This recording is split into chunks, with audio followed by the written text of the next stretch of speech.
জিন্দা দাফন দিয়ে দিত। ভালো সময় ছিল। আবার গত 15-16 বছরও একই রকম ছিল। মায়ের গর্ভে সন্তান ছিল, গুলি করে হত্যা করা হয়েছে। এরকম ছিল গোত্রে গোত্রে প্রতিদিন মারামারি। 1500 বছর আগে একজন আরেকজনকে বিশ্বাস করতো না। একজন আরেকজনের সাথে কথা বলতে বলতেই মারামারি শুরু করে দিত। সেই সময় আমাদের প্রিয় নবী মুহাম্মদ রাসূলুল্লাহ সাল্লাল্লাহু আলাইহি ওয়াসাল্লাম আসলেন, পৃথিবীতে জন্ম নিলেন। ওমা আরসালনাকা ইল্লা রাহমাতাল লিল আলামিন, সারা জগতের জন্য রহমত হিসাবে আল্লাহ রাব্বুল আলামিন দুনিয়াতে প্রেরণ করলেন।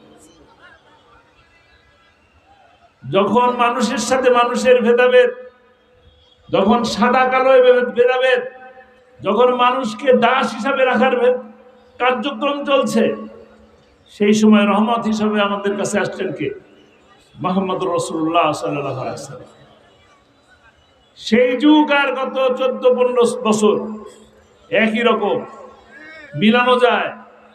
তখন যেমন ভালো মানুষকে দেখা যেত না, ভালো মানুষের উপরে নির্যাতন হতো। শুধুমাত্র মুহাম্মদ রাসূলুল্লাহ সাল্লাল্লাহু আলাইহি ওয়াসাল্লাম যখন লা ইলাহা ইল্লাল্লাহ দাওয়াত দেওয়া শুরু করলেন, তার আগ পর্যন্ত মানুষ তাকে আলামিন বলতেন কিনা? কিন্তু যখনই লা ইলাহা ইল্লাল্লাহ দাওয়াত দিলেন, তারপর থেকে তার উপরে নির্যাতন শুরু হলো।